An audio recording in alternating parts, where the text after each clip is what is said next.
Hello everyone, welcome to Mahaguru IAS. I hope you all are doing well.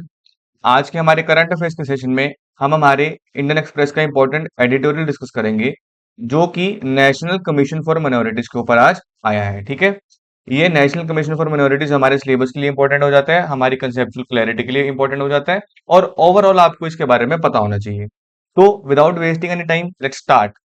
एक आपके पास एक अच्छा कोटेशन होना चाहिए आपके हमेशा इंट्रोडक्शन में। ठीक है, वो आप कहीं पे भी रिस्पेक्टिव टॉपिक पे, थीम पे यूज कर सकते हो। इसमें हम कौन सा बात करेंगे? महात्मा गांधी जी ने क्या बोला? The true measure of democracy is how it treats it's minorities. असली डेमोक्रेसी का टेस्ट वो होता है कि वो अपने समाज के माइनॉरिटी सेक्शन को कैसे ट्रीट करता है। हमारा टॉपिक कौन सा है आज का? National commission for minorities. अगर हम बात करें अभी न्यूज में क्यों आया, अभी रिसेंटली हो क्या रहा है कि जो नेशनल कमीशन फॉर माइनॉरिटीज है, ये ऑलमोस्ट अप्रैल 2025 के बाद से ये बिना किसी चेयरपर्सन के और बिना मिसिंग सेवरल मेंबर्स के एब्सेंस में काम कर रहा है। जो पुराने चेयरमैन थे वो रिटायर हो गए थे अप्रैल 2025 से पहले, बट अप्रैल 2025 के बाद कोई भी इनमें वैकेंसी फुलफिल नहीं करी गई है, जो कि इसकी फंक्शनिंग पे बहुत बड़े सवाल उठाता है। ठीक है, बट हमको हमारी पॉलिटिकल न्यूज में नहीं पढ़ना है, हमको हमारे बेसिक कंसेप्ट पे स्टिक रहना है। ठीक है, अगर हम बात करें कि नेशनल कमीशन फॉर माइनॉरिटीज होता क्या है, ये क्या हुआ, इसका एवोल्यूशन क्या है, इसका बैकग्राउंड क्या है। तो नेशनल कमीशन फॉर माइनॉरिटीज है, ये एक ऑटोनॉमस बॉडी है, जिसको कि इंडियन गवर्नमेंट के एक्ट के थ्रू 1992 में बनाया गया था। कौन सा एक्ट था? National commission for minorities act. Mind it, ये आपकी कोई भी कॉन्स्टिट्यूशनल बॉडी नहीं है, ये एक एग्जीक्यूटिव एक्ट के थ्रू एक ऑटोनॉमस बॉडी बनाई गई थी। इसमें चेयरपर्सन होते हैं, एक वाइस चेयरपर्सन होते हैं, 5 मेंबर्स होते हैं इसमें। ठीक है, इनके अलावा जितने भी वो मेंबर्स हैं वो सेंट्रल गवर्नमेंट के द्वारा नॉमिनेट करे जाते हैं। बट अगर फुल्ली बॉडी अगर एब्सेंस है, अगर उसमें लोगों की एब्सेंस नहीं है, अभी रिसेंटली इसी इशू को लेके दोबारा से न्यूज में आया कि इसकी इनएफिशिएंसी पे दोबारा से इस पे क्रिटिसाइज करा जा रहा है कि जब बॉडी ही पूरी नहीं है, जब मेंबर्स ही फुलफिल नहीं है, चेयरपर्सन ही नहीं है सबसे इंपॉर्टेंट, तो ये जो ऑर्गेनाइजेशन है, जो कमीशन है, वो काम कर कैसे पा रही है। उसके बाद ये भी दिया गया है कि जो ईच मेंबर है, जो हम 5 मेंबर की बात कर रहे हैं, they must belong to one of the 6 notified minority communities. हमारे इंडिया में कितनी नोटिफाइड माइनॉरिटी कम्युनिटीज हैं? There are 6। कौन सी? Muslim, Christian, Sikh, Buddhist, Parsi, Jain. ये आपको आपके आंसर्स के लिए रेडी पता होना चाहिए कि कौन सी माइनॉरिटीज हम काउंट करते हैं इसमें। जो हमारी नेशनल कमीशन फॉर माइनॉरिटीज है, ये क्वासी जुडिशियल पावर्स के साथ आती है, और जो हर मेंबर है इसका, वो ऑलमोस्ट 3 साल की टर्म ड्यूरेशन सर्व करता है जब से वो इस ऑफिस को ज्वाइन करते हैं। ठीक है, ये हमने देखा कि इसका प्रॉपर एक स्ट्रक्चर क्या है, इसका फैक्चुअल पार्ट क्या है। अगर हम बात करें कि हमारे संविधान में कौन से ऐसे खास करके कॉन्स्टिट्यूशनल प्रोविजन है जो स्पेसिफिकली माइनॉरिटीज के लिए दिए गए हैं, बताए गए हैं।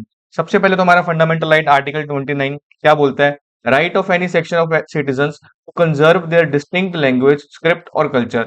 आर्टिकल 29 में ये फंडामेंटल राइट के अंदर एक अधिकार दिया गया है किसी भी सेक्शन ऑफ सिटीजन को, वो अपनी स्पेशल लैंग्वेज, स्क्रिप्ट और कल्चर को प्रोटेक्ट करने के लिए लायबल है। उसके बाद आर्टिकल 30 ये क्या बोलता है? Right of minorities to establish and administer educational institution. की माइनॉरिटीज के पास पूरा पूरा अधिकार है, वो अपने जो एजुकेशनल इंस्टीट्यूशन है उनको चला सकते हैं और उनको स्टेब्लिश कर सकते हैं। फिर आर्टिकल 347 क्या बोलता है कि स्पेशल प्रोविजन दिए गए हैं कि आप कौन सी लैंग्वेज बोल रहे हो, language spoken by the section of population of any state. आप जो मर्जी आपका जो अगर आपको लैंग्वेज पसंद है आप वो बोल सकते हो। उसके बाद आर्टिकल 358 क्या 350 ए क्या बोलता है? It provide for provision for facilities for instruction in mother tongue. कि आपकी जो मातृ बोली है, आपकी जो माँ बोली है, वो प्राइमरी स्टेज में बच्चों को उसमें पढ़ाया जाना चाहिए ताकि उसकी डेवलपमेंट हो और जो माइनॉरिटीज ऐसे सेक्शन है उनको अपलिफ्टमेंट की ओर लेके जा सके।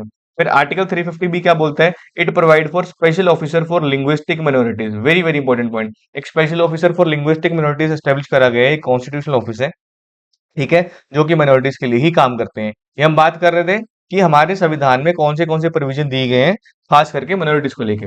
अगर हम पूरी बात करें कि जो हमारी नेशनल कमीशन फॉर माइनॉरिटीज है, उसकी फंक्शनिंग क्या है और उसकी रिस्पॉन्सिबिलिटीज क्या है। सबसे पहले तो evaluation of the progress of the development of minorities under the union and state. Union और स्टेट के अंदर जितनी भी माइनॉरिटीज आती हैं, उनकी प्रोग्रेस, माइनॉरिटीज की डेवलपमेंट हो रही है या नहीं हो रही है, उसकी प्रोग्रेस के ऊपर ये चेक रखते हैं, इसको इवेल्युएट करते हैं। उसके बाद monitoring of the working of safeguards for minorities provided in the constitution.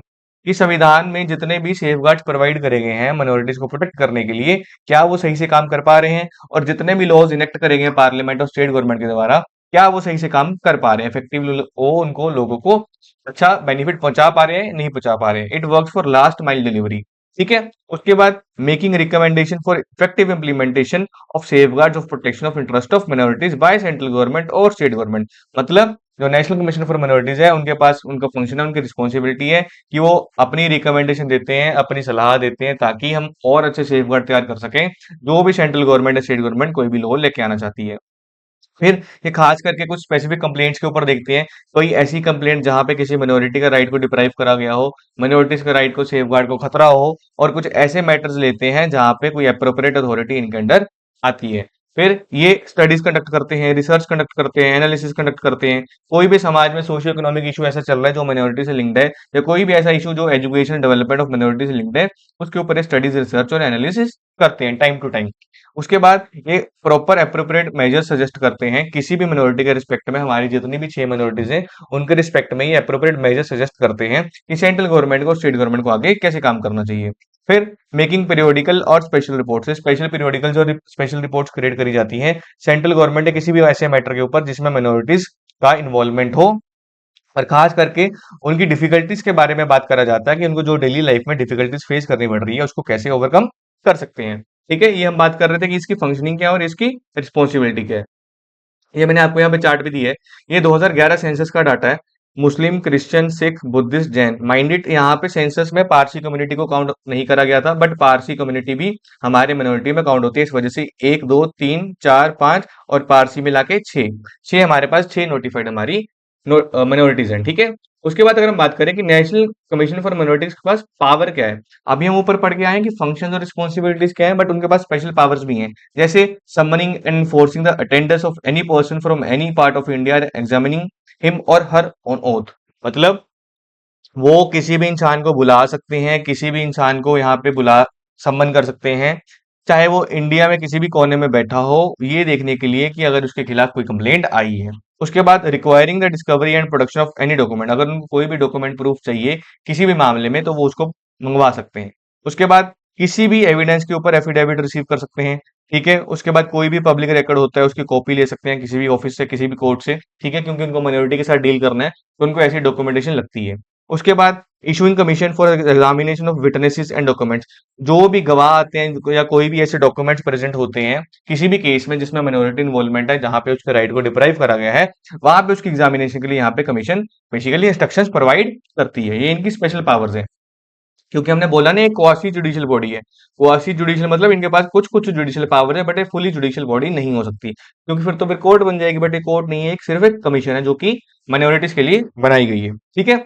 उसके बाद अगर हम बात करें कि इसकी फंक्शनिंग में सबसे बड़ी प्रॉब्लम अभी क्या आ रही है, उसकी लिमिटेशंस क्या है और उसकी चैलेंजेस क्या है, इसी वजह से this is the only reason ये अभी न्यूज में दोबारा आया है। सबसे पहले ह्यूमन रिसोर्स डेफिशिएंसी, एचआर ही नहीं है, ह्यूमन रिसोर्स ही नहीं है। ठीक है।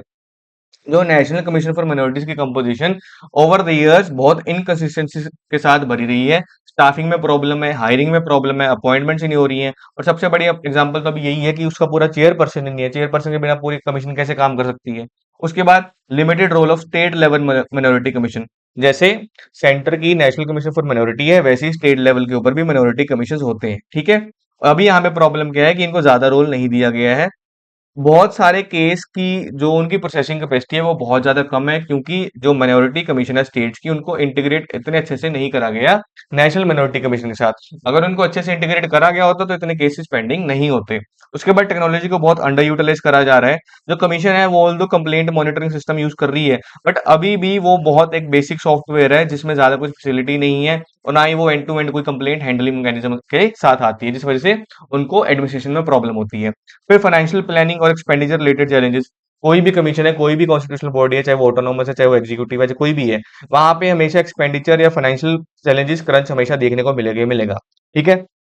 इसमें अगर हम स्पेसिफिकली बात करें तो इसका इसके पूरे बजट का बहुत स्मॉल प्रपोर्शन ही, बहुत छोटा हिस्सा है जो कमीशन सिर्फ रिसर्च एक्टिविटीज में लगाता है, क्योंकि रिसर्च एक्टिविटीज को इतनी प्रायोरिटी नहीं दी जाती। अगर बट रिसर्च एक्टिविटीज को प्रायोरिटीज दी जाएगी तो new surveys, new reports, new studies conduct करवाई जा सकती है, जिससे आने वाले टाइम में माइनॉरिटीज को कोई भी अगर प्रॉब्लम होती है तो उसके साथ कैसे डील करना है ये हम ब्लूप्रिंट तैयार कर सकते हैं। बट फाइनेंशियल कंस्ट्रेंट्स ही इतने हैं और प्रॉपर रिसर्च के लिए फंड एलोकेट नहीं हो पा रहा। तो जिस वजह से उनका जो बेसिक मैंडेट है कमीशन का काम करने का, उसमें रुकावट आती है।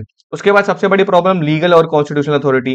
जो नेशनल कमीशन फॉर माइनॉरिटीज है, इनको कोई भी एज सच रियल पावर नहीं दी गई है उनकी लीगल कैपेसिटी के टर्म्स पे अपने कॉन्स्टिट्यूशनल मैंडेट को फुलफिल करने के लिए। इसको एक टूथलेस टाइगर की तरह भी बोला जाता है कि इसको बस बोल दिया बट काम कुछ नहीं हो रहा है।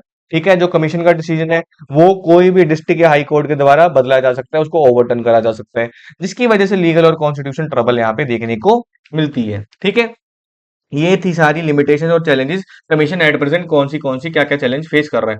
बट अगर हम बिना आंसर के कोई भी प्रॉब्लम को डिस्कस नहीं कर सकते हैं, ठीक है, हमको पता होना चाहिए कि हम इसके बदलाव कैसे कर सकते हैं, इसको कैसे ठीक कर सकते हैं। अगर हम कुछ रिकमेंडेशन की बात करें कि कमीशन की जो रनिंग है उसको कैसे और इफेक्टिव बनाया जा सकता है, सबसे पहले आउटकम बेस्ड परफॉर्मेंस मेजरमेंट के ऊपर काम करना पड़ेगा। जो नेशनल कमीशन फॉर माइनॉरिटीज है उनको अपनी खुद की परफॉर्मेंस को इवेल्युएट करना चाहिए, उनके मेंबर्स की परफॉर्मेंस को इवेल्युएट करना चाहिए, ये देते हुए कि ताकि अकाउंटेबिलिटी और ट्रांसपेरेंसी मेंटेन रहे।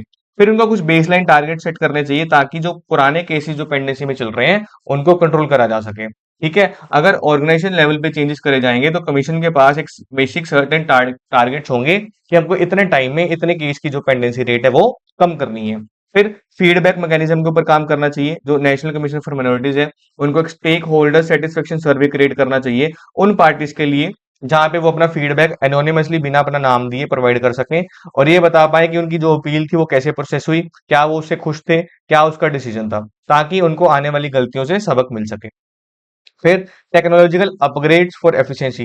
टेक्नोलॉजी के बिना आप आगे नहीं बढ़ सकते हो। आज के टाइम में कमीशन को पैसा इन्वेस्ट करना पड़ेगा अपने ई हियरिंग मैकेनिज्म को बिल्ड करने के लिए, जो कि एपिलियंट्स को उनके होम डिस्ट्रिक्ट जहां पे कमीशन बैठता है वहां से कनेक्ट करा सके थ्रू ऑडियो विजुअल कॉन्फ्रेंसिंग, ताकि वो कोर्ट हियरिंग्स में वहीं पे अपीयर हो सके। बहुत सारे केस पेंडेंसी का कारण ये भी है क्योंकि जो विटनेस है, जो अपिलियंट्स है, वो अपीयर ही नहीं हो पाते हैं। ठीक है, हमको टेक्नोलॉजिकल जो हमारा डिजिटल डिवाइड है उसको ब्रिज करने के लिए चीज करनी पड़ेगी। फिर जो स्टेट माइनॉरिटीज कमीशन है उनके रोल को एक्सपेंड करना पड़ेगा, उनको और अच्छे से इंटीग्रेट करना पड़ेगा जो हमारा नेशनल लेवल पे कमीशन है, ताकि जो हमारी पेंडेंसी ऑफ रेट्स है वो कम हो सके और जो कमीशन की इफेक्टिवनेस है उसको हम इंक्रीज कर सके। ठीक है, अगर हम इस पूरे टॉपिक की कंक्लूजन की बात करें, पूरे निष्कर्ष की बात करें, तो जो नेशनल कमीशन फॉर माइनॉरिटीज है एक बहुत इंपॉर्टेंट इंस्टीट्यूशन है जो कि माइनॉरिटी के राइट्स को प्रोटेक्ट करता है। बट उसकी जो इफेक्टिवनेस है वो उसके एडवाइजरी नेचर की होने की वजह से और खास करके कोई भी ज्यादा बड़ी इन्फोर्समेंट पावर ना होने के कारण बहुत ज्यादा लिमिटेड हो जाती है।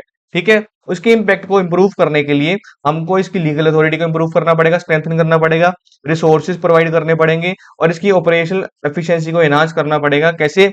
टेक्नोलॉजिकल अपग्रेड्स के साथ और स्टेट कमीशन को स्ट्रेंथन करके, ताकि जो नेशनल कमीशन फॉर माइनॉरिटीज का कॉन्स्टिट्यूशनल मैंडेट है वो फुलफिल हो सके और जो माइनॉरिटी के राइट्स हैं वो कभी डिप्राइव नहीं हो।